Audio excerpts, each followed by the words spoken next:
Ихтибар үзәгендә атлар, трибуналар гөрли. Бүген Казанның ат спорты манежында конкурс буенча ярышлар бара. Көннең төп вакыйгасы Татарстан рәисе призына ярыш. Аның өчен җайдаклар үзләренең атлары белән 15 төрле каршылыкны узырга тиеш. Һәм әлеге каршылыкларның иң биеге 1,5 метр. Каршылыклар аша сикерү буенча ярышларны карарга һәм иң оста җайдакларны шәхсән тәбрикләргә ат спорты комплексына Рөстәм Миңнеханов килде. Мәртәбәле тамашачылар арасында Татарстанның дәүләт киңәшчесе Минтимер Шәймиев, дәүләт совет рәисе урынбасары Марат Әхмәтов та бар. Республика рәисе призын Рөстәм Миңнеханов җиңүчегә шәхсән тапшырды. На самом высоком уровне впервые у нас проходит турнир такого масштаба, такого уровня по конкуру. Мы республика, которая по-особому относимся к лошадям. И, конечно, конкур — это, наверное, одна из самых высших степеней умения и возможности. Нет слов, чтобы выразить свою благодарность всем тем, кто, не покладая сил, готовил данные соревнования.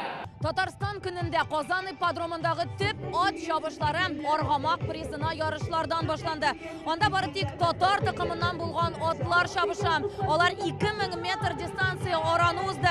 Әлеге тур татар тукымыннан булган атларны популярлаштыру өчен оештырыла. Һәм анда теләче атларына тиңнәр булмады. По финишной прямой лидирует второй номер Алтын РТ. Дунай на втором месте. Приз Аргамак выигрывает Алтын РТ. Нәрсәсе белән аерыла менә татар тукымы атларны? Алар табигатькә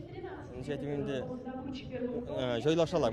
Сиздә дә суыкта түзәләр, җәйкеннәре кигән өчен кигән менә уяктан татармындай процесслар бик түзәлмәйләр. Буларның уякка ни адаптировать итәләр. Ат чабышларының үз атлары һәм җайдаклары гына түгел, тугры тамашачысы да бар. Бүген меңләгән кеше Казан ипподромына күңеленә хуш килгән атлар өчен җан атырга килгән.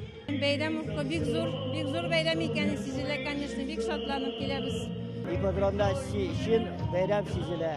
Бүген Казан ипподромында барлыгы 18 чабыш уза. Алар арасында Татарстан нефтенең 80 еллыгына багышланган приз. Шулай ук яшь өметләр, халыклар дуслыгы, Татарстанның авыл хуҗалыгы һәм азык-төлек министрлыгы призына ярышлар. Тагын да үзенчәлекле бүләкләр арасында Берләшкән Гарәп Әмирлектәре президенты призы һәм Татарстанның беренче президенты Минтимер Шәймиев призына да чабышлар бар. Рания Абдрахманова, Данил Филатов, Яңа Гасыр каналы.